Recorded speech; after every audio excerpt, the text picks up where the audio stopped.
I would like to ask Peter Milliken if he would kindly come up on the stage to introduce our panel, who are going to talk about Laurier's contributions to Canada. And Peter is known, I think, to all of you. All I need to say about Peter is that Peter holds the record as the longest-serving Speaker of the House of Commons in the history of the Canadian Parliament. He's a wonderful friend of the Institute and a personal friend as well. Peter.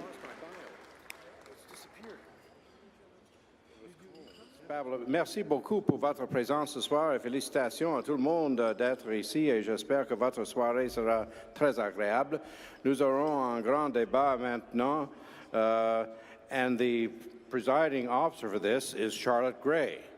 Now, Charlotte's a well-known author. She's published 9 novels in Canada, which are very wholesome reading, highly recommended, of course, by many. And I know you'll probably have seen some of her books here and there across our country in various bookstores.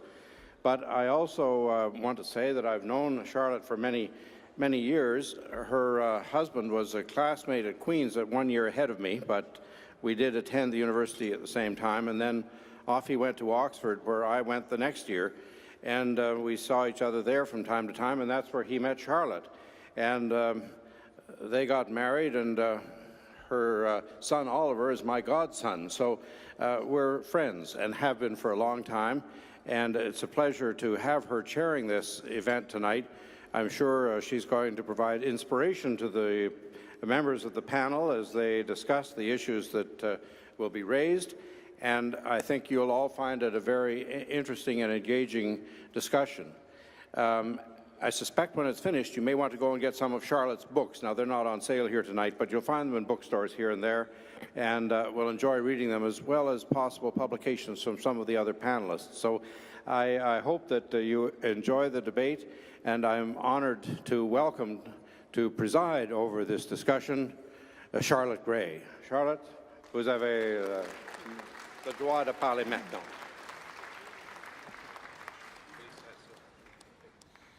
Thank you, Peter, and thank you, Brian, for welcoming us all here earlier. And it's an enormous pleasure for me to be the MC of this panel with such distinguished panelists. But I want to first of all situate us before we begin the discussion tonight and talk about Wilfrid Laurier, who, as you've heard, was Canada's 7th Prime Minister and first French-Canadian Prime Minister, who was elected in 1896. And he's been much invoked of late as the silver-tongued master of those sunny ways. But don't you think it's time that we dug below the solar energy and explored his impact on the evolution of modern Canada?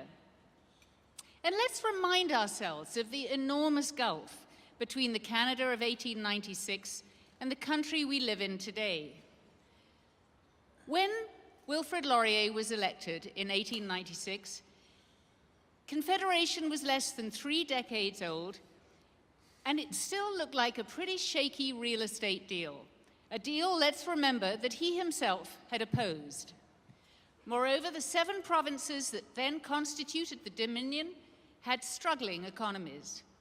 None of Confederation's 5 million residents thought of themselves as Canadians, except Les Canadiens, and back then, that label referred exclusively to Quebecers. English-speaking Canadians regarded themselves as British, if they thought about nationality at all. And the approximately 100,000 Indigenous inhabitants identified solely with their peoples, Anishinaabe, Cree, Tlingit, and so on. Yet Laurier, Sir Wilfrid, as he became in the Diamond Jubilee in London in 1897, oversaw, as Brian has described to us, extraordinary changes while he was in power, an unprecedented surge of immigrants. When I think about the fuss we're making about 25,000 Syrian refugees at the moment, that just seems ridiculously immodest compared to what was happening back then. He oversaw the development of the prairies into the breadbasket of the empire. He saw massive increases in trade. He saw the emergence of the manufacturing economy, and he was responsible for the establishment of 2 new provinces. He also faced the difficult act of balancing loyalty to Britain with proximity to the United States. And he did this at a time when neither of those elephants showed much sympathy for this sprawling, underpopulated, awkward new country. Yet perhaps his most important achievement was that he built the momentum to meld the Dominion into a nation. How did he do that? What pattern did he set for his successors? And we're going to look at those questions in a minute, but first, we're going to hear from the 3 speakers on my right who have themselves explored Sir Wilfrid's legacy. And I'd now like to introduce them in the order in which they'll speak, and when I've introduced them all, I'll turn it over to them. Michel Kelly-Gagnon, who's in the middle, is the head of the Montreal Economic Institute and former president of the Quebec Employers Council. A lawyer, Mr. Kelly-Gagnon serves on several boards of directors, including that of the Canadian Foundation for Innovation, which directs several $100 million a year towards Canada's research infrastructure. And in 2008, this Quebec business leader was named one of Canada's top 40 under 40 award winners. And he has absolutely promised me that tonight he is going to deliver with gusto, which is just as well, because the next speaker, Dr. Patrice Dutil, has already admitted to me that he's got a terrible throat condition. So we have gusto followed by fisherman's friend lozenges. Dr. Dutil is professor in the Department of Politics and Public Administration at Ryerson University and is a frequent commentator on public affairs on radio, television, and in print media. The founder and former editor of the Literary Review of Canada, he has worked in government and television, as well as holding senior roles at the Institute of Public Administration of Canada. He's written books, articles, and chapters on several aspects of government and administration, past and present, as well as co-editing and contributing to 3 books on Sir John A. Macdonald, who we are not talking about tonight, but he has written about Laurier.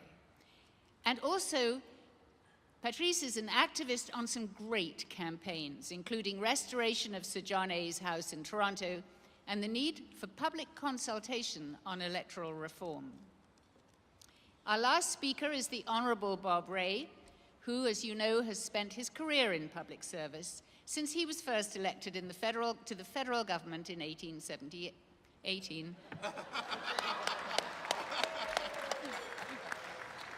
He's not that old, but he is a grandfather.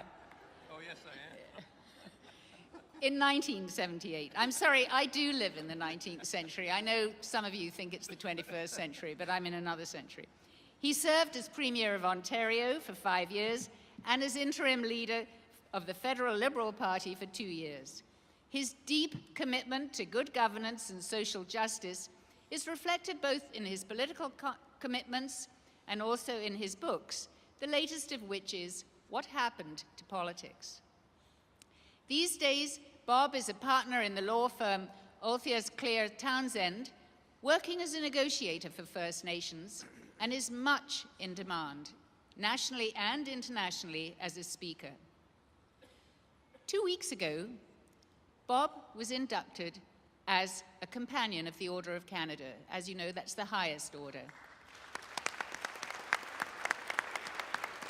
The citation read in part, insightful, diplomatic, and charismatic, he is renowned for taking on some of our nation's most complex issues and working to find resolutions.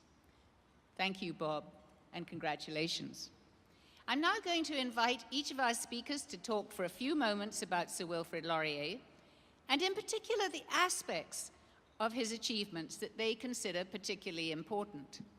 And then we'll tackle some of the questions I outlined earlier. So, Patrice, may we start with you? Thank you very much, Charlotte. It is a curse of the professor who talks too much that the gods will strike him down, and I was struck last night.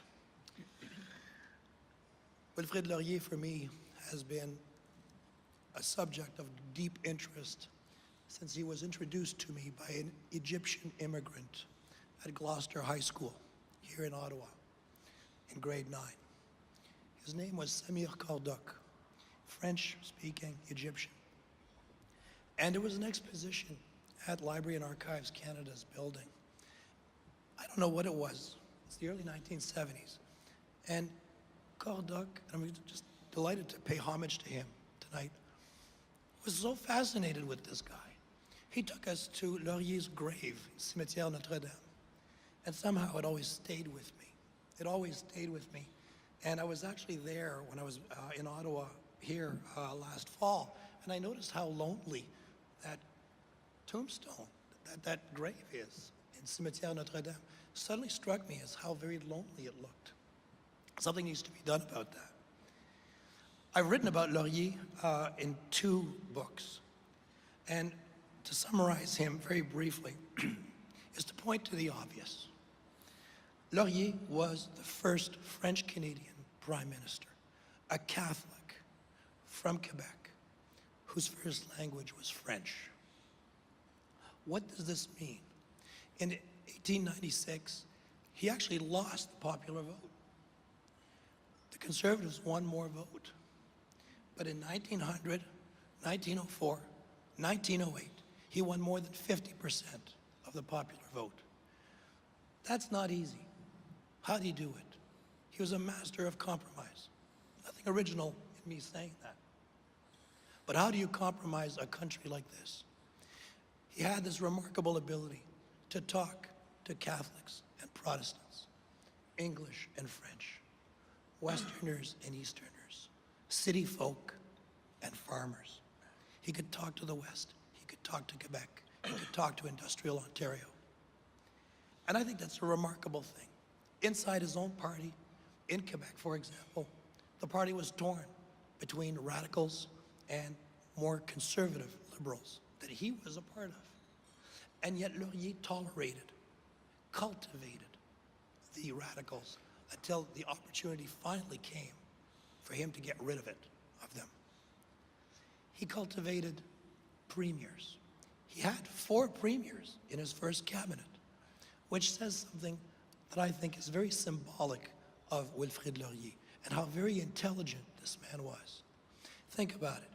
He's elected at age 55, one of the oldest men to achieve that post in Canadian history, 55 years old for the first time.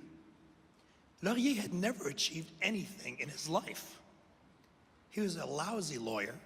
He was a lousy journalist. People said he was a great speaker, but he really had only one great speech to his account, the speech of 1877 in Quebec. That was a long time ago. Quite unaccomplished man, but possessed of great charm. And in 1896, he brings in 4 premiers, a former premier of Ontario, former premier of Quebec, former premier of New Brunswick, former premier of Nova Scotia. And he learns from them. He learns from them.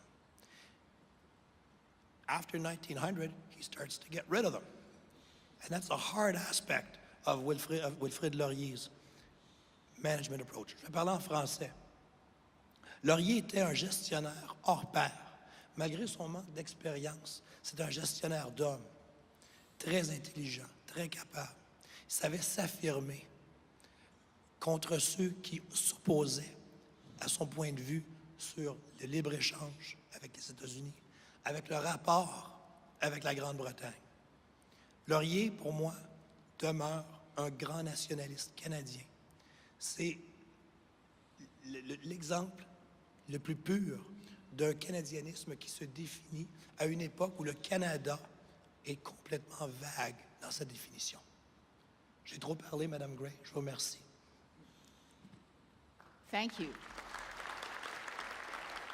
Michel.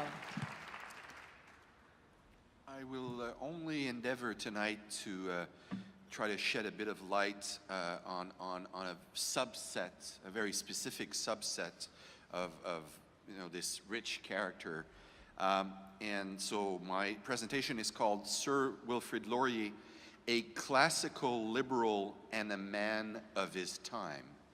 And so I mean, just for us to be specific, I mean by classical liberalism, a political philosophy which advocates civil liberties and political freedom with representative democracy under the rule of law and emphasizes the merits of economic freedom. If you translate this definition in today's political context, you will often find political figures who will be quite sympathetic to civil liberties, but not so much for economic freedom, or conversely, people who will be very strong or passionate about economic freedom, but not necessarily so much about civil liberties. And but Wilfrid Laurier had both of these pillars. And let me share with you two quotes from Laurier, which illustrates this passion, quite frankly, he had. Although he was a pragmatist, I think he had a clear passion for these ideas. One quote where he says, "Nothing will prevent me from continuing my task of preserving at all costs our civil liberty." And then he argued that Canada should be an autonomous nation within the British Empire as long as this was based on, and I quote, "absolute liberty, both political and commercial." And our distinguished host, Brian Lee Crowley, actually wrote a book, which we know, The Canadian Century, Moving Out of America's Shadow, and which was quoted by the Times Hills as one of the best books of 2010. And in that book, Brian reminds us all that Laurier stood for freedom in every sense of the term. Freedom of speech, freedom of action, freedom in religious and civil life, and last but not least, freedom in commercial life. And this holistic perspective is also indicative of a larger trend that existed in Canada, not just with Laurier, but with other politicians of that era, who I would say were more free markets than their American counterparts by the most part. And most of the key pillars of government intervention, be it having an income tax, having central banks, having subsidized tariffs for train merchandise travel, all of these key policies, which you, regardless of whether you think they are right or wrong, were more interventionist. And they started first in the United States of America. And I'll end by this. If today, in our current context, somebody says to you, you are trying to Americanize Canada, they generally are not meaning this as a compliment. For instance, if somebody accuses you of wanting to bring American healthcare style to Canada, that's meant to be a very dismissive insult. But the fact of the matter is that for close to 100 years, or at least 75 years of our history, trying to Americanize Canada was actually meaning bringing big government or more interventionist approach to Canada. And so it's something that we've kind of forgotten, a part of our history that we've kind of forgotten. And I think that is not unimportant, and I don't think it's a coincidence either, because the political narrative is always based on an implicit or explicit understanding of our past history. And if our past history is crafted in a way as to suggest that Canada was always a more interventionist country in the economic sphere, as some people would have us believe, it creates a narrative which is, a narrative which then allows for different perspective.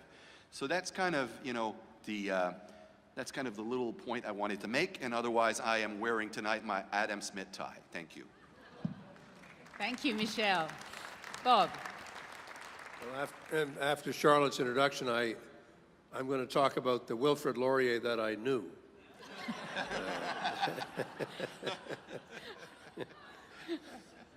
But I guess there's really two main things I want to talk about with respect to Laurier. The first has to do with his vision and what he was essentially at the beginning of his career and when he became Prime Minister.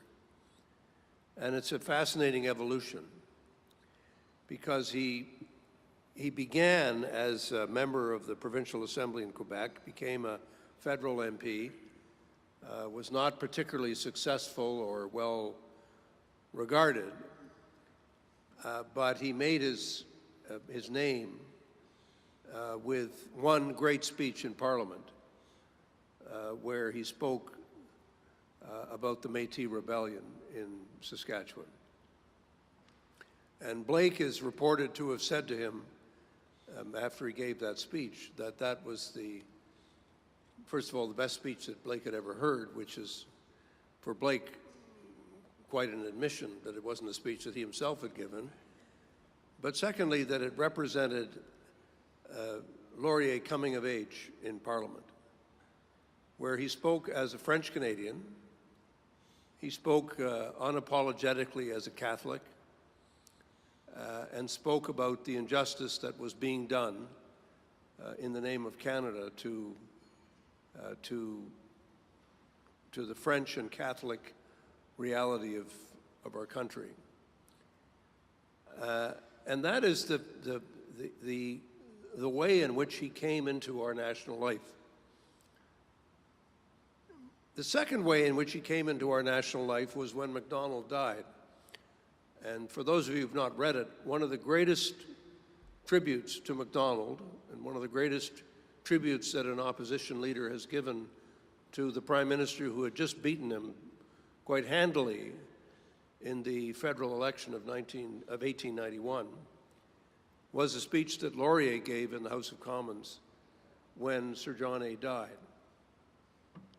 And I can only imagine that to those who were listening rather uneasily in their seats, that they realized that the man who was giving the speech was in fact the logical successor to Macdonald. Even though he was the political opponent, even though he came from a different perspective, it was very clear from reading that speech, which you can all read, it's on the internet, and it's there as a remarkable political document which reflects not only a generosity of spirit, but also a political sagacity, in a sense, saying to the Conservatives, I know this man, and I know what he did, and I know what he stood for.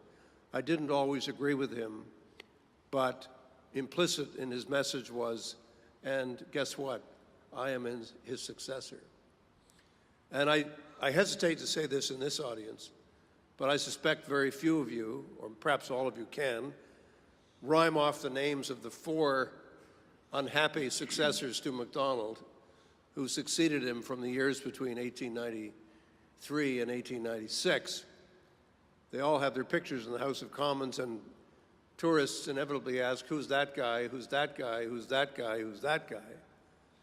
And the man who emerged in 1896 was, in every sense of the word, Macdonald's successor.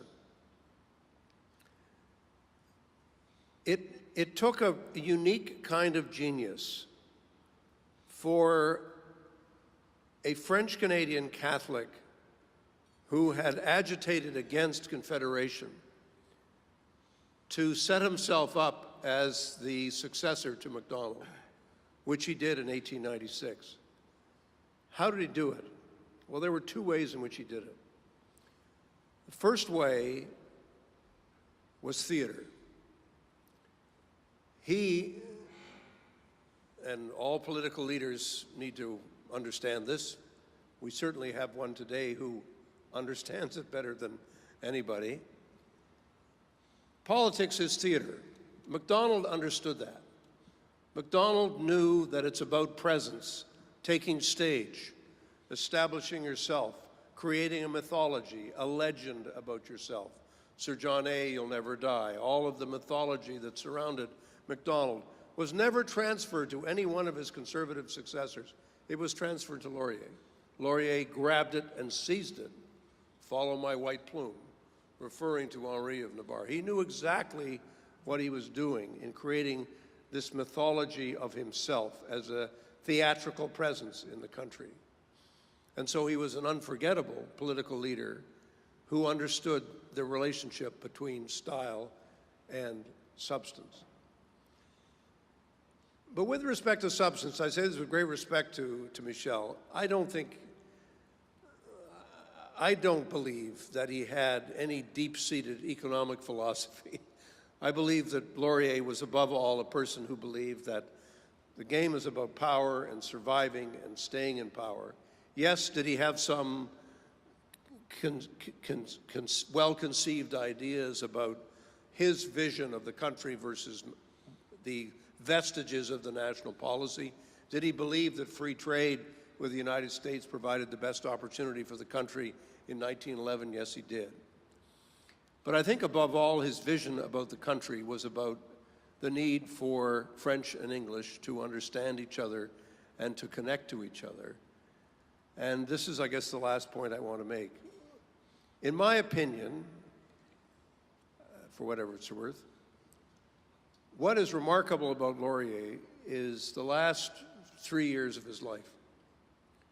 Here you have a man who had dedicated himself to parliamentary life, to Canadian public political life, been defeated in the election of 1911, had stayed on as leader of the opposition, and when Canada entered the First World War, the pressure around him from all of those people who would have been his intellectual and cultural peers was, you must become part of this national effort to defeat the Germans and to become part of the national government.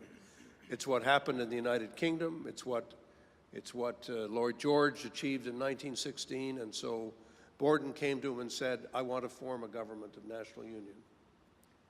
And Laurier said, no. I've always felt that this must have been an incredibly difficult decision for this guy to make that decision, to say, and all of his English Canadian supporters said, we got to do this. We got to join in this national effort. And Laurier said no. He said no because he believed that to enter into this kind of a government would effectively end the support for Canada long-term in the province of Quebec. And he made what I consider to be one of the most courageous and difficult decisions that a national leader could make, to say, in a time of war, I'm not going to join the national government. I'm going to remain in opposition. And I'm going to campaign across the country in 1917, where there was a general election, knowing that he would be accused of being a traitor, that he'd be accused of being a friend of the Germans, that he'd be accused of letting down the people who were fighting the front, that he'd be accused of putting a bullet in the back of young Canadian men who were fighting. And he did it anyway. And he did it because he had a different vision of the country, and he had a sense of what the permanent interest of the country really was. So when I think of Laurier, I have to confess, I think of theater, yes. I think of a man who knew how to bamboozle, and who so many love to be bamboozled by him. But above all, I think of a man who had a sense of political leadership and integrity that took him beyond the popularity of the moment. And I don't think there are very many other figures at that time or at any other time who would have put up with the opprobrium and the hatred and the loathing that he put up with in order to convey the vision of the country that he had. And I think history will probably show that it's because of his courage at that moment that, in fact, the country was able to heal so quickly after the end of the First World War.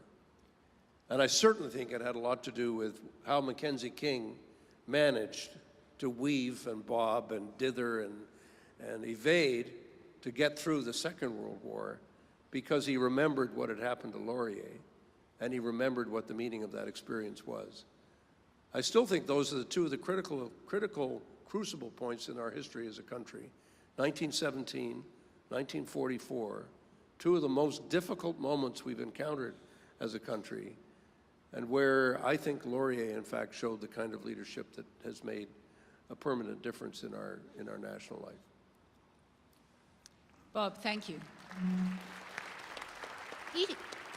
Each of you has spoken about what you think are the characteristics and the drivers that made Laurier such a successful Prime Minister. Patrice, you've talked about his skill in learning how to do politics. Michel, you've talked about his values, particularly in terms of his economic policies. Bob, you've talked about his enormous sensitivity to the very difficult balancing act between English and French-speaking Canadians, and how you keep those two constituencies together at a time of national crisis. What I'd like to now invite you to do is to comment on each other's remarks, and at the same time, perhaps tell us not only what you felt was motivating Laurier, but also why was he so successful? Was it just theater? Michel, I'm going to start with you. Well, you know, again, I mean, if we go back to these days, taxes were mostly through the form of tariffs. You had tariffs that were in place that were essentially protectionist tariff, and Laurier took on in a fairly courageous way the special interest groups at the time in order to change the structure of tariff to a pure known as revenue tariff, which felt equally on all imports. This was not an easy move at the time, and I think that if he had been solely like a pure pragmatist, there was a political cost. So I think he understood the benefit to the country and for future economic growth of having, you know, tariffs that made more sense, that were more neutral, that were more attractive to capital. So, I mean, I did not have personally a conversation with him, so I could not tell you, you know, that deep in his heart, you know, that he told me that he was a libertarian. But I will say that his track record shows someone who seems to have a deep understanding of the benefits of economic freedom, again, whether for philosophical reasons or just because pragmatically speaking, he saw that that was the way to go, or maybe, as it is often in life, with a mix of both, who can search the soul of man, really. Patrice. I think, let me embroider a little bit on Bring the Mr. mic up. Ray's. Can you bring the mic a bit closer? Sorry. Let me embroider a little bit on what Mr. Ray said. The position in 1917 was indeed extremely courageous. And I will go so far as to say that Laurier's career preceding 1917 legitimized the Canadian project and allowed the Canadian project to survive the disaster of 1917. The rupture in our political system, the tear in our political culture between English and French. Laurier was defeated, he was crushed in 1917. The opposition to the Union government led by Borden was crushed. And he barely survived it. I mean, he died 14 months later. He was personally hurt by it. I think, though, that Canada survived because Laurier was able to show Canadians that there was another idea of Canada, that perhaps it had been lost a little bit in the unimaginable crisis of conscription, of having to deliver men and materiel to defeat the Kaiser's forces. But if Canada survived in the 20s and the 30s, it was, as Bob Ray says, because one of his apostles, William Lyon Mackenzie King, who had learned as deputy minister and then as minister under Laurier how to do politics. So I think that Laurier's contribution, la contribution de Laurier à la légitimisation du projet canadien est un legs qu'il nous a laissé, qu'il a laissé aux Canadiens français, aux Québécois bien sûr, mais aussi aux Franco-Ontariens qui à l'époque, bien sûr, étaient en lutte contre le gouvernement ontarien pour la survie de leur éducation, de leur formation en français. Je pense que Laurier nous a laissé cet héritage, ce besoin, cet idéal d'être Canadien et de ne pas lâcher à la recherche de la définition de ce que c'est un Canadien.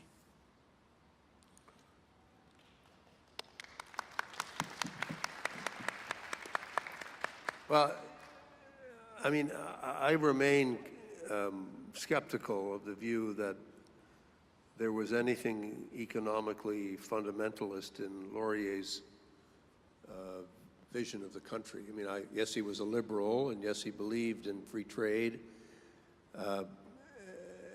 And as a liberal of his time, he believed in less government than perhaps liberals who succeeded him, like Mackenzie King and others, would have said was necessary in order to achieve economic opportunity for all people. But I remain convinced that in Macdonald's legacy, there was a fundamental ambiguity that not only in terms of his economic policy, which was frankly unsustainable over time, but in his decision to hang Riel and to proceed with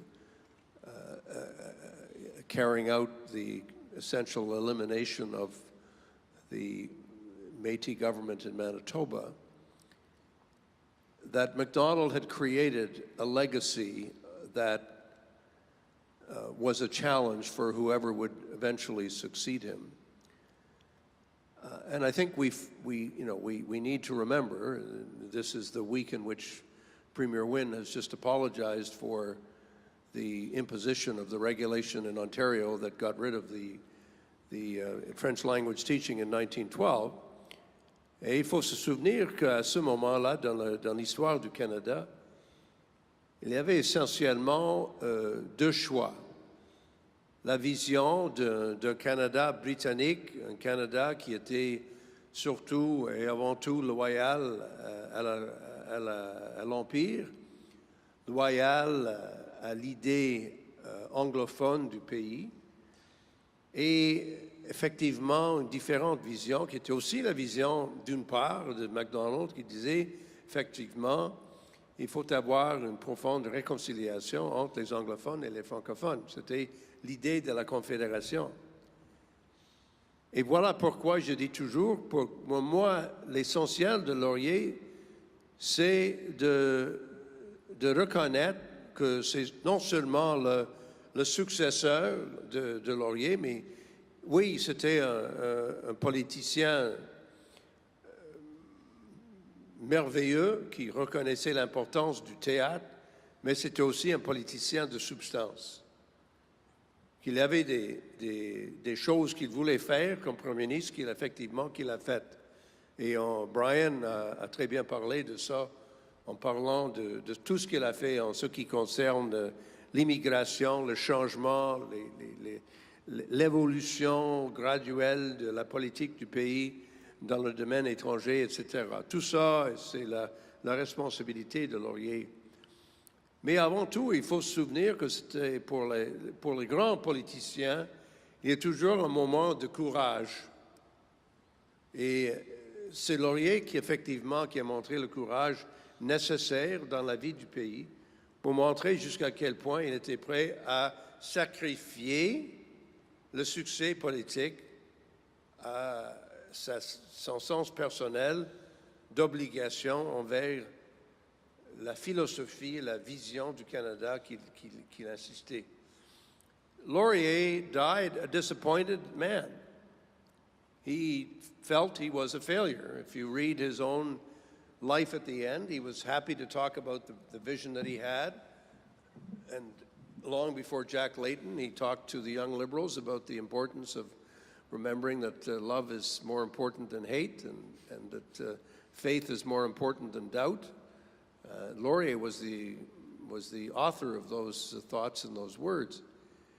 But above all, he felt a sense that political success had passed him by, that he'd been defeated by his opponents, that he had not succeeded, that he was an object of hatred in much of English Canada. But despite that fact, he was there. And like Macdonald, he died with his boots on. I mean, he was not one who took an easy retirement back in a law firm or who went off to sit on a bunch of corporate boards or any of that stuff. He died after leaving a speech in the Chateau-Laurier Hotel on the Versailles Treaty and walked to the streetcar that took him down Laurier Street at that time to his house, which is there in Sandy Hill, and had a stroke in the streetcar. So you can't, as a sometime politician or one-time politician, or according to Charlotte, all-time politician, you can't help but admire what he did and what he demonstrated in terms of the public and political life of the country.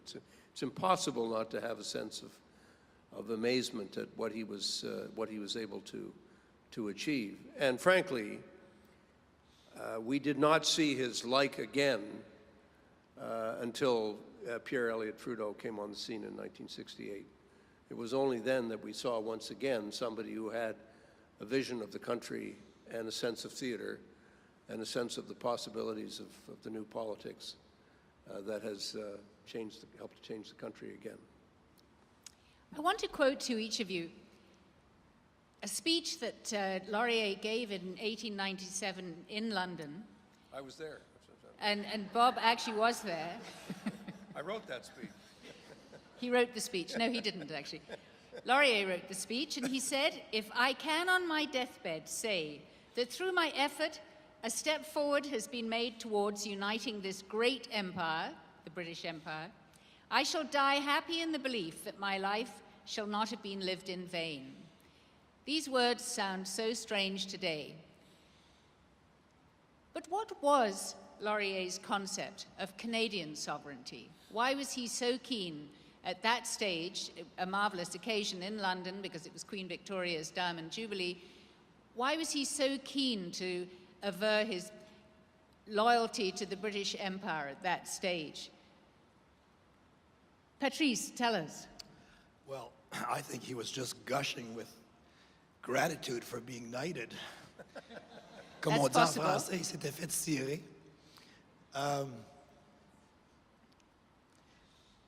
What's remarkable for Laurier is his evolution on empire. Yeah, in 1897, he electrifies London. Here's this Catholic French speaker who proclaims loyalty to the empire. I mean, that's electric. And you won't see that, as Bob says, you will not see that until Trudeau Père appears on the scene. But his views evolve. And while English Canada moves towards an imperialism, a wholehearted, almost wholehearted, willingness to help Britain defend itself against the German military, Laurier's position is, yes, we will help Britain, but we will do it on our own terms, and we will do it with our own Navy. And so he creates the Canadian Navy in 1910. And this is the fundamental break between him and English Canada, because English Canada, a big part of English Canada, will not forgive him for not simply transferring funds to London so that they can pay for a U-boat, or not the U-boat, but a British submarine, a British battleship. At the same time, in French Canada, he is equally crucified. Henri Bourassa ne lui pardonnera pas d'avoir créé une armée canadienne, un dispositif naval qui pourrait peut-être mis à la disposition de l'Empire britannique. Et c'est Henri Bourassa qui va se prononcer contre Laurier en 1910 et qui va militer contre Laurier durant l'élection de 1911 pour le défaire au Québec. Laurier's position was a clever Laurier compromise, but one compromise too much. And I think it's, again, fundamentally admirable position that he took, one that we today would say, well, yeah, that's a no-brainer, a Canadian Navy. But at the time, this was radical. And so Laurier was a radical in that regard, a real radical, a man of substance. It cannot be forgotten. A man of theater, I agree completely, but a man of substance in so many ways. Laurier, cannot be understated, was a star at the international level. In that sense, just as Pierre Elliott Trudeau was a star at the international level, in terms of gravitas and world stage presence. The small difference is that under Laurier tenure, Canada's economy grew, and under Pierre Elliott Trudeau, I'm not so sure. But in terms of the international stage, you know, there are some similarities. I think that Laurier, as Patrice has said, I mean, I think we have to understand that in 1897, you could not have become Prime Minister of Canada if you did not express your support for the British Empire. It's a simple reality. And Laurier knew that that was the price of peace. Just as Henri of Navarre said that Paris vaut une messe, you know, Paris is worth a mass, Laurier would have said, well, power is worth an expression of support for the empire. But I think it was more than that. I don't think it was merely cynical or duplicitous. I think that Laurier's view of the empire was that each one of the members, each one of the dominions would take its place, and would take its place within an empire that recognized their differences and its plurality. I also think the reality of life is that the British political scene never genuinely recognized the pluralism of the empire or the particular place of the dominions, which is why one of the sub-themes of Canadian foreign policy during the First World War and the Second World War and after was, how do we get recognized by these obtuse imperialists as having an equal place at the table with these other guys? And certainly Laurier would have been the first to have demonstrated that. I mean, his position on the Boer War was a compromise. Many of the British imperialists in Canada would have wanted Canada to be sending over troops to South Africa to fight the war. Laurier knew this was, in Quebec, this was a total loser and was not going to happen. He also knew that in English Canada it was very popular. So he said, okay, if you want to go, go. But we're not going to send anybody.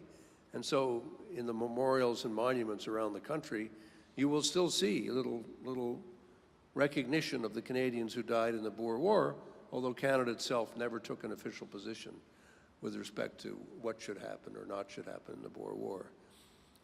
It was an exercise in studied ambiguity.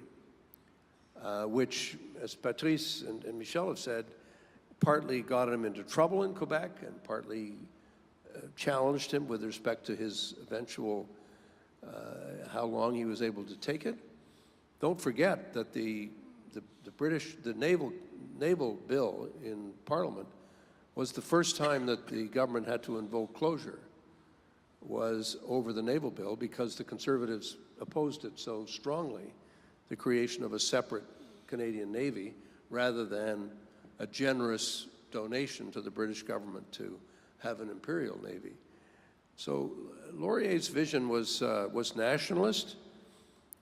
It was not outrageously nationalist. It was not obstreperously nationalist. And finally, with respect to Bourassa, I think Laurier won the day, because Bourassa basically sold himself to Borden in the election of 1911, thinking somehow that he'd created this wonderful coalition between his forces and the Conservative forces, which frankly blew apart in the First World War.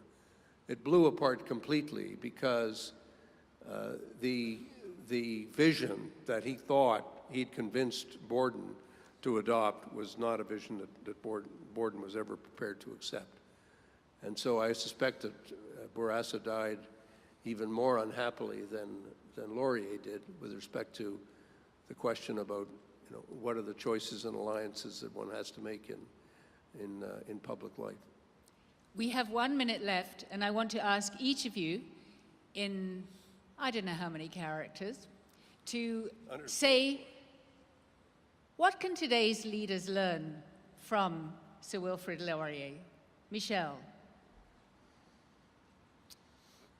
That you cannot just be an idealist, but you cannot just be a pragmatist as well, that you have to strike the balance between the two. And in my view, he struck that balance quite well. Patrice. Politics is the art of compromise, and Laurier succeeded so well because he had an ability to compromise. Unfortunately, that ability did not help him ultimately, but he tried. And he did set the example of compromise, which every single successful prime minister ever since has had to swallow. Yes. Bob. First of all, never underestimate the importance of style. Secondly, never confuse style with substance. And to quote Laurier, Canada first, Canada last, Canada always. It seems to me that's what summed up Laurier's life and everything that he represented. Thank you very much. I'm so impressed by you tweeting your last replies.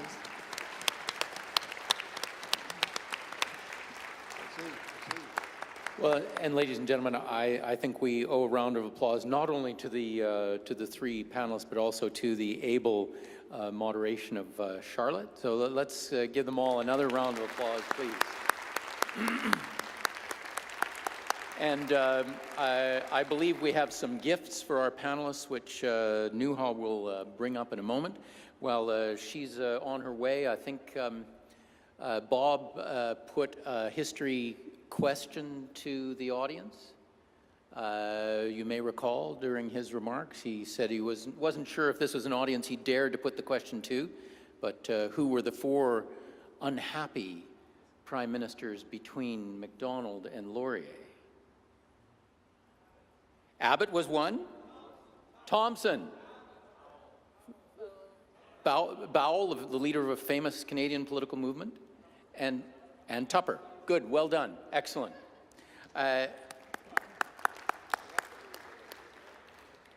And Nuha, have you got those?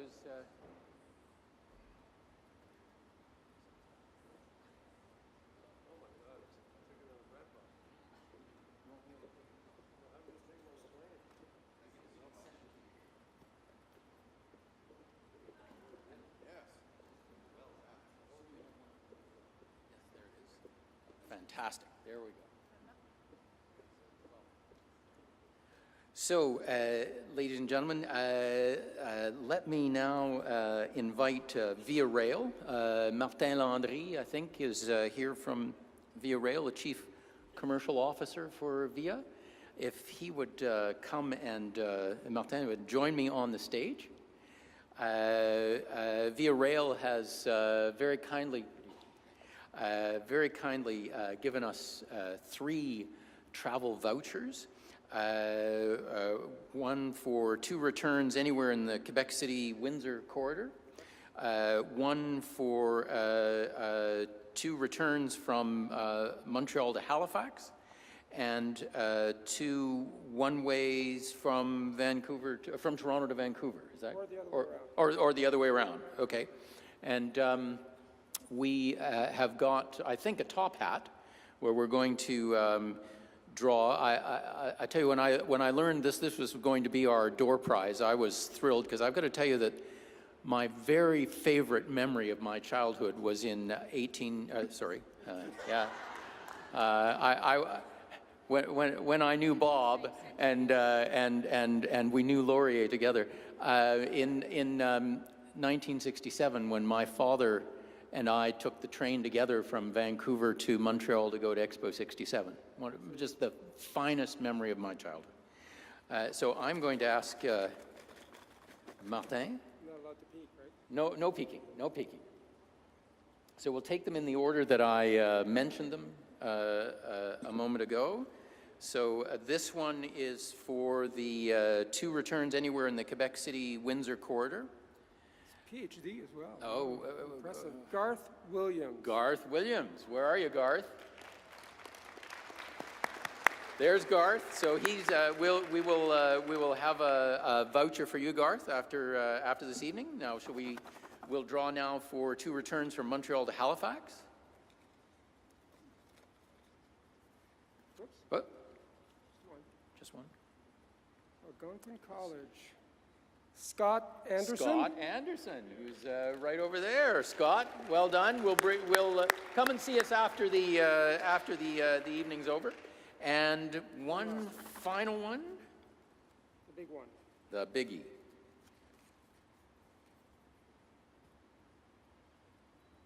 Richard Hofer. Richard Hofer. And I did not do this for you, Richard. All right, ladies and gentlemen, thank you so much. Thank you so much for being here. Do we have, by the way, a list of the top performers in the history quiz? Yes? Yes?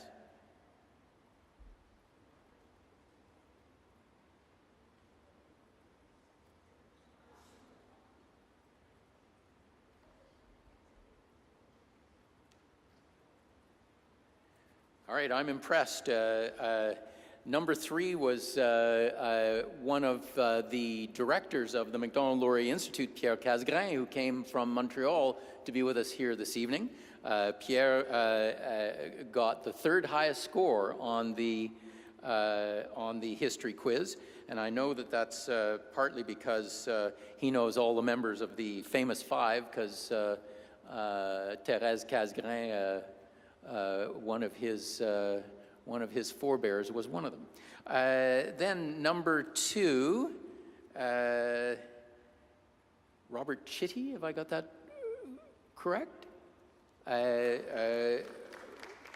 So we have for all of our winners, and the next one is Ray Pennings. Ray, well done on. So those 3 winners of the history quiz are going to get a year's free subscription both to the Dorchester Review, which is a wonderful review of Canadian history, as well as to Inside Policy, which is the magazine of the Macdonald-Laurier Institute. And if you'd come and see me after we wind up the festivities, we'll get that information from you to get you on our distribution list. So, ladies and gentlemen, let me just take a moment and thank everybody who needs to be thanked. First of all, of course, we want to thank our sponsors. I've already mentioned Spectra Energy, who is our Sir Wilfrid Laurier sponsor, our reception sponsor, CPA Canada, the cake sponsor, Shaw, our Maple Leaf partners, the Canadian Wireless and Telecommunications Association, and the SSHRC, the Social Sciences and Humanities Research Council, our travel partner, Via Rail, our media partner, iPolitics, our venue partner, the Canadian Museum of History, and our special thanks, of course, to our caterer, who I thought laid on a terrific meal, Sodexo.